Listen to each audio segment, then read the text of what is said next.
how you doing today? Oh, I'm doing good. Just taking care of normal day-to-day business here, writing the new record. Oh, perfect.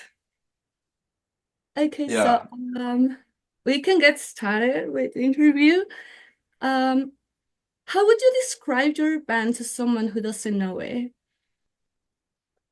I would have the fans do that. As the artist, I feel like it's not my responsibility to figure out what we are. I'm just trying to be creative. Um, People have described our music from like every fucking subgenre of metal, and some I agree with, some I disagree with. Um, but all in all, we're a rock and roll band. Speaking of, let's talk about your newest album. If you had to describe the emotional center of it without naming a genre, what would it be? Sorry, one more time. If you had to describe the emotional center of your newest album without naming like a specific genre, what would it be? Well, are you talking about Neverland or the one I'm working on? No, the newest one, yeah, Renee. Oh, the latest one, Neverland. Yes. Okay. The emotional center of that one, I don't know. That's a little bit hard to describe. There's songs on that record that are kind of all over the place, but I'd say the one it comes back to the most is kind of just like appreciation for the beauty and darkness in all aspects of life. Oh, I love it. I see you use like a lot of poetry on it. What inspires you to create and write all these beautiful songs? I don't know. I grew up in,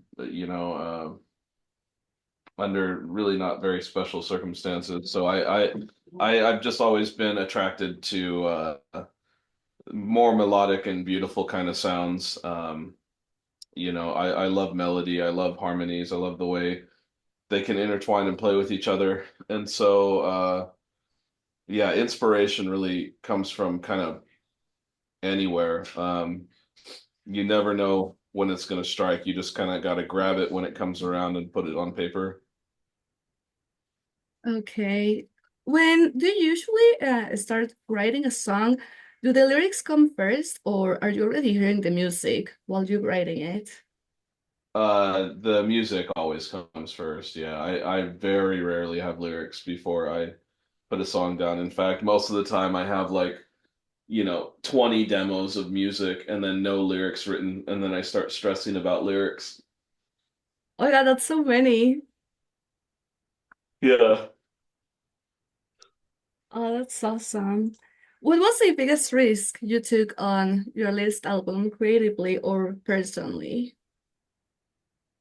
I would say Sunshine, the fifth song on the record. That one's all in major key and it's, just about laying in the sun. And I knew that that one was going to be kind of divisive. My own bassist hates that song. He doesn't want to play it at practice. But I'm like, sorry, dude, I think this is a good one, so I'm going to play it.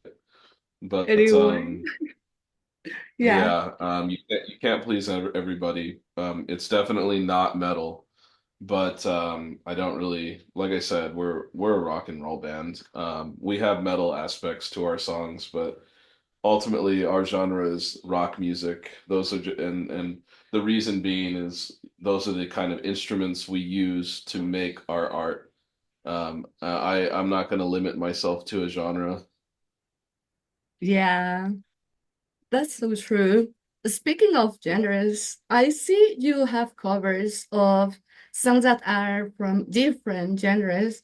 What drew Yeah. you to reinterpret songs outside your music language? I mean, those are songs I grew up with, like Halloween, for example. That was one of my favorite songs as a kid growing up. And then Pet Cemetery, some others just come across, and you hear them and you go, oh, that would be perfect for us to cover. That really fits kind of what we're doing at the moment. So, you have Hell is for Children by Pat Benatar and Pet Cemetery by Ramones, and both of those I was just like, yeah, we should cover these. And then others like Passion Rules the Game by Scorpions, that we just covered that because even though it didn't fit at all with what we were doing, we just did it for fun because on some one tour like a long time ago, like 10 years ago, we played that Scorpions record like 100 times on the tour and was obsessed with that song. So Oh, did working on this cover spark ideas for other kinds of releases, maybe more covers or acoustic versions or things you hadn't considered before? well, I wouldn't know if I haven't considered them, but like we're definitely like gonna work on we're always trying to be creative with our output, but right now the focus is on just writing new good original songs to kind of, I don't know, build our profile as a legitimate band, right? Covers are fun, but those are for the fun releases. Yeah. Your first time playing here in Mexico was within a festival context. Now you're coming Yeah. for a show where people are seeing you specifically. How does that change the way you connect to the audience? Oh, it doesn't. I mean, like every night is different. So I couldn't say specifically. A festival is like, yes, you're up on the stage, the crowd's far away, but it's huge. A club is usually close up and generally people are going rowdier, right? So you get to have a bit more fun with everybody there. But yeah, we'll just have to see. Yeah. Has there like any live show that changed you as a person, like any part of the world? Um, I wouldn't know. Honestly, like we played so many shows at this point that I can't remember a lot of specific moments at live shows. There have been times where I've been having a lot of fun while we're playing, and I kind of have a moment of like peace or happiness, just being very grateful that I have the opportunity to do this for a living. Um, and that where I just feel appreciative, but I can't think of one moment in particular, except for I guess the first time we played like Keep It True Festival when we were just getting started and very young Yeah. band. Um, and we were playing for 3,000 people and they were going really crazy. That was that was extra special because it really felt like our hard work was gonna pay off, like I've been trudging through the mire and the mud my whole life chasing this dream and that was a moment of I think, hey, that this could actually work. This could actually be a thing. And once you feel that for the first time, it's I don't know, it's very gratifying. Yeah, like life changing. Yes. Nice. Have you noticed differences in how metal is lived or felt across countries? Is what? How metal is lived or felt across countries? Um, Differences in how it's like received or listened to is what you're saying? All of it, yeah. Yeah, well, yeah, every country is different. Like for example, as I've heard in Mexico and in South America in particular, you guys have a crazy audiences, right? If you go to Los Angeles, the audiences there are very crazy. Chicago, very crazy. You come to Portland, Oregon, it's a lot of hipsters with their arms crossed or not even watching, a lot of the times that kind of shit. I found the more privileged city you're in, uh, and the richer, the wealthier the crowd is, the less crazy they're going to be, right? Yeah. So, like, you go to Los Angeles and you get a bunch of like poor teenagers at your gig, they're going to go nuts because they're just fucking happy to be there. But if the crowd is full of, 30-year-olds who just got done making a loaf of bread, and having a fucking craft beer, like they're gonna stand in the back and judge and whatnot. Um, the real fanatics are the young, kind of impoverished people who, um, who use music as an escape from that reality. And so seeing you is a transcendent experience. And I can say that from experience because I was that kid, you know. So yeah, like really, yeah, all over the world, it's going to be different. It depends on the demographic of your crowd and also you a little bit in your music, what you're doing to get them hyped up, of course. Yeah. Um, how do you think the music can change the way people live or perceive you, like the same as everywhere? How can music change the way I live or the way people perceive us? Yeah. Um, it can totally 180 your entire life.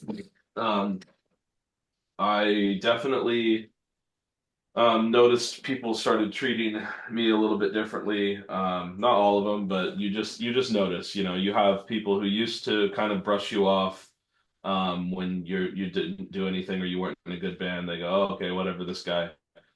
And then your band starts doing well, and some of those people start going, "Hey, buddy, how's it going? We're best friends, right?" So you have a little bit of that, but also in your personal life, it can cause struggles with family and close friends, even because even your best friends can start treating you a little bit differently when you don't have to be part of the working class anymore, even though I work extremely hard.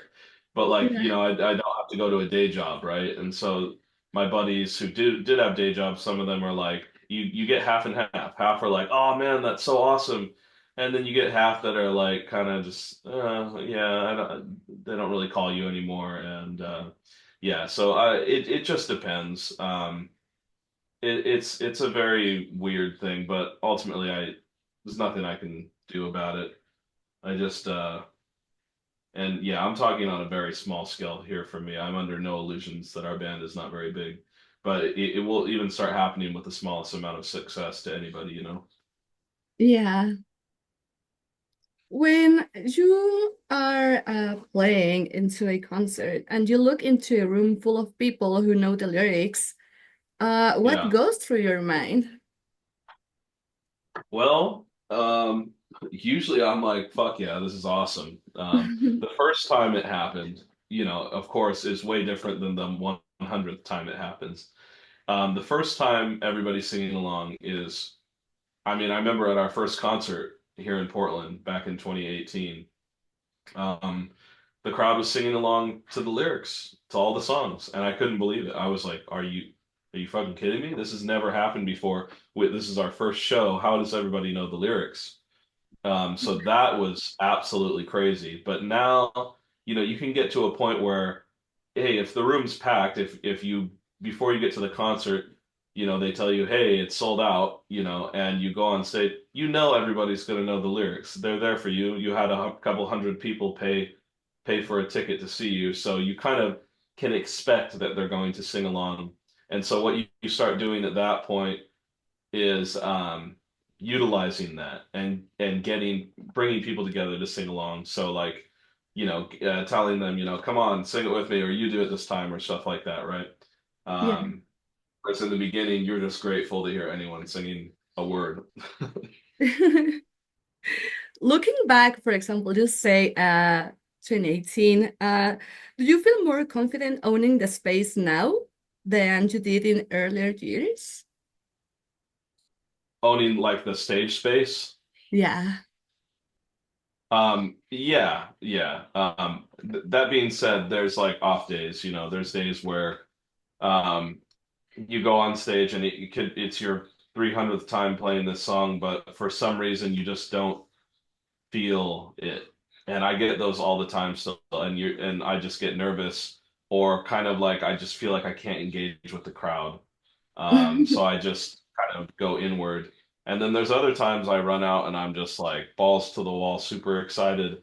and happy to be there. So you never know what side of the bed you're going to wake up on, and you never know what attitude you're going to be in until you start playing the songs. Like you could feel like, all right, tonight's going to rule, and then you run out on stage and you're like, yeah, never mind. I'm just going to play the music.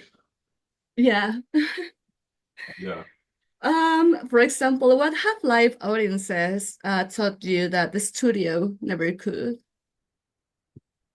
Oh, that's a difficult question. I think the studio doesn't that teaches you in a different way. I mean, live audiences teach you how your music affects a live audience, I suppose. So, um, you know, when you start out, you can be a little bit scared of the live audience, and then it becomes a lot less scary when they're your crowd. When you're headlining the gig and like there's 500 people there or something like that, all there for you, like that is just fun as fuck, because it's just your party. But but yeah, I don't know. I don't know if I could say there are any different lessons I've learned from one or the other, except, just to not be scared of your fans, I suppose. Yeah. So what does a perfect show feel like to you, regardless of size or things like that? Oh, a perfect show is nothing went wrong with the guitars or the amps. Um, it sounds good on stage, so when I hit my guitar, it sounds heavy because what a lot of people don't know is a lot of times it sounds heavy out in the audience, but on stage it sounds like shit, and so Yeah. that makes the show instantly not fun. But it sounds good on stage, and the crowd is just fucking going nuts, and there's no silence at any point. That's like awesome. I've had so many shows that were just perfect, so I'm very happy for all of them. Yeah. And lastly, what does music mean for you? Well, music is my life. I It absolutely is my life, and sometimes it's easy to forget that because I write and listen to music every single day, and it's all I think about and do really. And so I sometimes forget, that I can even play guitar. I'm like, oh yeah, I had to learn how to do this.